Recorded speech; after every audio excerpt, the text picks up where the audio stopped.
नमस्कार दोस्तों, जय श्री राम, जय हनुमान, राधे राधे। दोस्तों, सबसे पहले अपनी पूरी सच्ची श्रद्धा से कमेंट में लिखे जय माता लक्ष्मी। माता लक्ष्मी की कृपा से आपके घर में धन दौलत की बरकत होना शुरू हो जाएगी। दोस्तों, क्या आप भी अपने घर की सुख शांति, संतान की कमी या धन की कमी और कर्जे से परेशान हैं, या आपका भाग्य आपका साथ नहीं दे रहा है, या फिर आपके घर में लक्ष्मी का वास नहीं हो रहा है, आपके घर की सुख शांति में रुकावट आ रही है और आपके कार्य नहीं बन रहे हैं, तो दोस्तों आज के इस वीडियो में एक बहुत ही महत्वपूर्ण न जानकारी देने वाले हैं। जो भी महिलाएं रात में अपने पति के साथ सोती है, उन महिलाओं के लिए यह जानकारी बहुत ही जरूरी है। दोस्तों, जो महिलाएं अपने पति से नाराज रहती है या अपने पति के साथ नहीं सोती है, तो इस वीडियो को नजरअंदाज बिल्कुल भी मत कीजिएगा। इस वीडियो को आप लोग भी अंत तक जरूर देख लीजिए, क्योंकि यह वीडियो आप सभी के लिए बहुत ही ज्यादा महत्वपूर्ण है। इसलिए इस वीडियो को अंत तक देखें। चलिए वीडियो शुरू करते हैं। उससे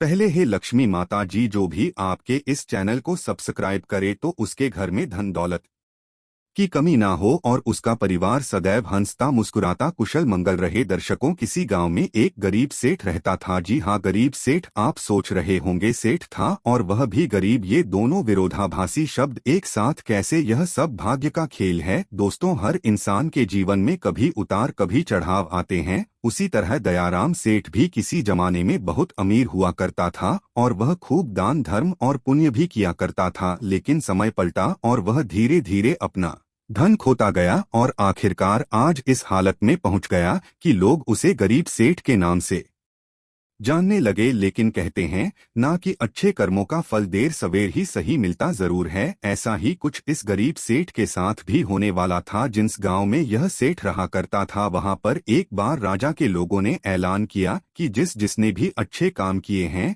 वह अपने अच्छे काम गिनवाकर राजा से उसके बदले में जो भी उसका मन हो राजा से लेकर जाए। इस ऐलान को सेठ की पत्नी ने सुन लिया। सेठ की पत्नी बहुत खुश हो गई, क्योंकि वह जानती थी कि अपने अच्छे दिनों में सेठ ने अनगिनत पुण्य के काम किए हैं। यह बात जब पत्नी ने सेठ को बताई तो सेठ भी खुश हो गया और बोला, अगर ऐसा है तो फिर हमें बहुत बड़ा इनाम मिलना चाहिए, क्योंकि हमारे अच्छे कामों की सूची बहुत बड़ी है। अगले दिन सेठ सुबह सुबह 4 रोटियां बांधकर राजा के महल की तरफ चल पड़ा। सेठ के घर से राजा का महल काफी दूर था, सफर लंबा था। आधे रास्ते में पहुंचने के बाद सेठ काफी थक गया। सेठ एक पेड़ की छांव के नीचे बैठकर आराम करने लगा और वहीं पर अपने साथ लाई रोटियां खाने की सोचने लगा। सेठ खाने की सोच ही रहा था कि तभी वहां पर उसके सामने एक गाय और उसके 2 बछड़े आए। सेठ के हाथों में रोटियां देखकर गाय और उसके बछड़े उसके सामने ही आकर खड़े हो गए और उनके हाव भाव से सेठ ने समझ लिया कि वह भूखी है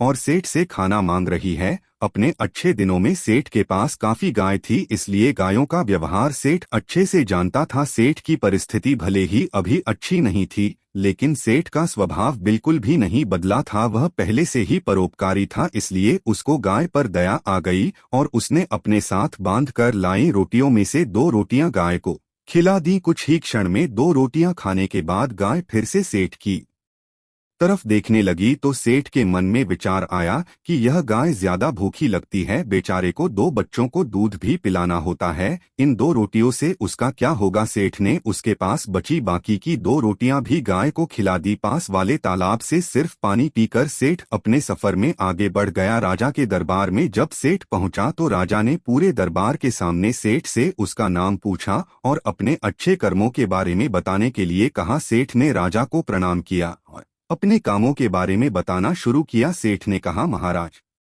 मैंने कई भूखों को खाना खिलाया है, कई मंदिरों में दान दिया है, कई निराश्रित लोगों को आश्रय दिया है, कई तीर्थ स्थानों की यात्रा की है, सैकड़ों साधु संतों की सेवा की है, और ऐसे ही दर्जनों काम बताने के बाद सेठ बोला, महाराज, यह है मेरे कई सारे अच्छे कर्मों में से कुछ अच्छे कर्म, इनके बदले आप जो भी इनाम देना चाहें दे दीजिए। थोड़ी देर सोचने के बाद राजा बोला, अगर तुम्हारे कुछ और अच्छे कर्म है तो वह बताओ, क्योंकि अब तक तुमने जो मुझे बताए हैं उन्हें मैं अच्छे कर्म की श्रेणी में नहीं गिनता। सेठ को राजा की बात सुनकर बड़ा आश्चर्य हुआ। सेठ ने राजा को हाथ जोड़कर कहा, अगर आपको मेरे बताए यह कर्म अच्छे कर्म नहीं लगते या पुण्य कर्म नहीं लगते तो मेरा बाकी के कर्मों का उल्लेख करना फिजूल होगा। आप मुझे इजाजत दीजिए, मैं वापस जाता हूँ। सेठ दरबार छोड़कर जाने लगा। तब राजा के दरबारियों में से एक ने राजा के पास जाकर कुछ कहा, जिसे सुनने के बाद राजा ने सेठ को वापस दरबार में बुलाया। राजा बोला, तुमने आज क्या किया है? अच्छे काम के बारे में तो बताया ही नहीं। सेठ बोला, महाराज आज मैंने कोई अच्छा काम किया ही नहीं।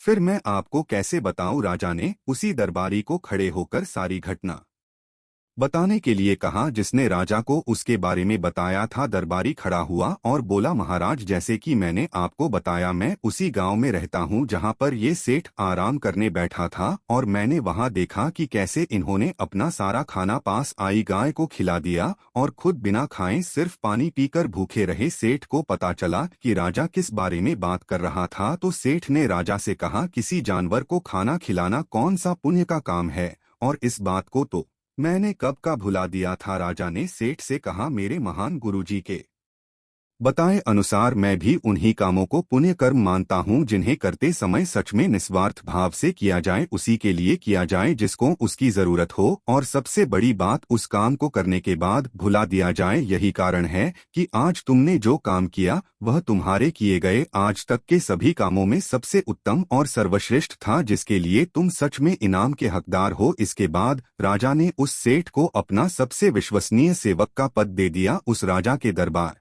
में बैठने का अवसर मिल चुका था। वह बहुत खुश हुआ। वो तुरंत जाकर के अपनी पत्नी से बताया कि भाग्यवान, आज मुझे राजा साहब ने बहुत ही बड़ा इनाम दे दिया। उन्होंने मुझे अपने यहाँ अपना सबसे करीबी सेवक के रूप में रखने को कहा है। ये सुनकर पत्नी खूब खुश हो गई और कहने लगी, है भगवान तेरा लाख लाख शुक्र है, आज तूने मेरी सुन ही ली। अब सेठ राजा के निजी सेवक के रूप में राजा के साथ रहने लगा। राजा उस पर बहुत ज्यादा भरोसा करता था, क्योंकि उसे पता था कि सेठ बहुत ही ईमानदार आदमी है। वह कभी भी झूठ और बेईमानी नहीं करेगा। दरबार में जब भी कोई मुख्य कार्य होता तो वह कार्य राजा साहब उस सेठ को ही सौंप देते, और राजा साहब का कार्य सेठ भी बड़ी ही ईमानदारी के साथ अपनी देखरेख में ही करवाता था। एक दिन राजा अपने महल में बैठा हुआ था और वहां पर उसका निजी सेवक सेठ भी उन्हीं के साथ बैठा हुआ था। तभी अचानक वहां पर एक सिपाही आता है और राजा से कहता है कि राजा साहब आपसे कोई साधु मिलना चाहता है। तब राजा ने आदेश दिया कि उसे सम्मानित पूर्वक हमारे पास ले आओ। सिपाही बाहर जाता है और साधु को अपने साथ सम्मान पूर्वक अंदर लेकर आता है। राजा उस साधु को बड़े सम्मान पूर्वक अपने महल में रखता है और उसे भोजन पानी आदि करवाता है। इससे साधु राजा साहब से बहुत खुश हो जाते हैं। उसके बाद साधु राजा साहब से कहते हैं कि हे राजन, मैं आपकी सेवा भाव को देखकर बहुत प्रसन्न हुआ, इसलिए मैं आपको एक छोटी सी सीख देना चाहता हूं, जिसे अपने जीवन में जरूर उतार लीजिएगा। उन्होंने कहा कि हर पुरुष को सदैव इस बात को याद रखना चाहिए कि हमेशा किसी भी पुरुष को अपनी पत्नी से बहुत अच्छे संबंध रखने चाहिए, और यदि कभी पति या पत्नी के बीच में कोई अनबन या कोई झगड़ा होता है तो उसे समय रहते जरूर सुलझा लेना चाहिए, क्योंकि पति पत्नी के आपसी कलह के कारण घर में गरीबी और दरिद्रता वास करने लगती है। इसलिए पति और पत्नी के बीच में स्नेह होना बहुत ही आवश्यक है। हर पुरुष को यह बात याद रखनी चाहिए कि कभी भी किसी भी पति को अपनी पत्नी से गुस्सा होकर दूर नहीं रहना चाहिए, क्योंकि इस प्रकार पत्नी के हृदय में बहुत बड़ा दुख पहुंचता है और पत्नी घर की लक्ष्मी मानी जाती है। और यदि लक्ष्मी को ही दुख पहुंचेगा तो घर में धन दौलत की कमी आना शुरू हो जाएगी, घर में गरीबी आने लगेगी। है पति और पत्नी को सदैव पास रहकर एक साथ ही सोना चाहिए, क्योंकि एक साथ सोने से घर में धन दौलत और बरकत बढ़ती है, क्योंकि इससे माता लक्ष्मी भी प्रसन्न होती है। जब घर की लक्ष्मी प्रसन्न रहेगी तो माता लक्ष्मी जरूर प्रसन्न रहेंगी। इतना कहकर वह साधु राजा के राजमहल से चले जाते हैं। कुछ दिन बाद एक दिन राजा का रानी से झगड़ा हो जाता है और वह दोनों अलग अलग जगह पर रहने लगते हैं, अर्थात दोनों एक दूसरे से दूर रहने लगते हैं। रानी अपने कक्ष में सोती थी, राजा अकेले अपने कक्ष में सोते थे, लेकिन रानी राजा को हर रात देखने के ये उनके कक्ष में जरूर जाती थीं। उन्हीं के महल में एक बहरूपिया भेष बदलकर सिपाही के रूप में रहता था, जो कि दूसरे दुश्मन राज्य का खुफिया दूत था। जब उसे पता चलता है कि राजा और रानी के बीच इस समय झगड़ा चल रहा है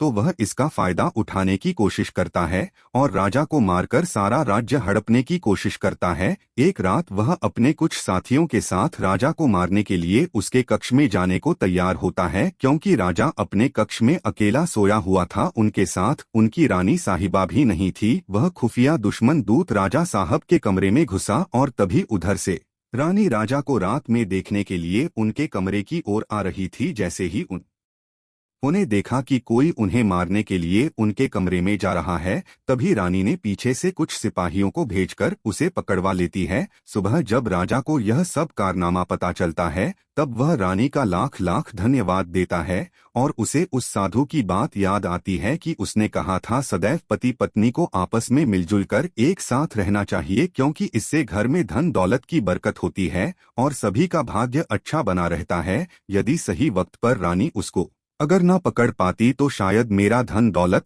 और प्राण सब कुछ दूर हो जाता। सच ही कहा जाता है कि घर की महिला स्वयं लक्ष्मी होती है और लक्ष्मी को हमेशा खुश रखना चाहिए। और यदि कोई पति अपनी पत्नी के साथ सोता है तो पत्नी हमेशा खुश रहती है और घर में सुख शांति धन दौलत की बरकत होने लगती है। तो दोस्तों आज के लिए बस इतना ही, मिलते हैं अगली वीडियो में। तब तक के लिए जय श्री राम। दोस्तों सभी लोग सच्ची श्रद्धा से कमेंट में लिखे जय माता लक्ष्मी। दोस्तों ऐसी ही और इंटरेस्टिंग वीडियो देखने के लिए इस चैनल को अभी सब्सक्राइब कर लें और कमेंट सेक्शन में जय मां लक्ष्मी हर हर महादेव लिखना ना भूलें। धन्यवाद।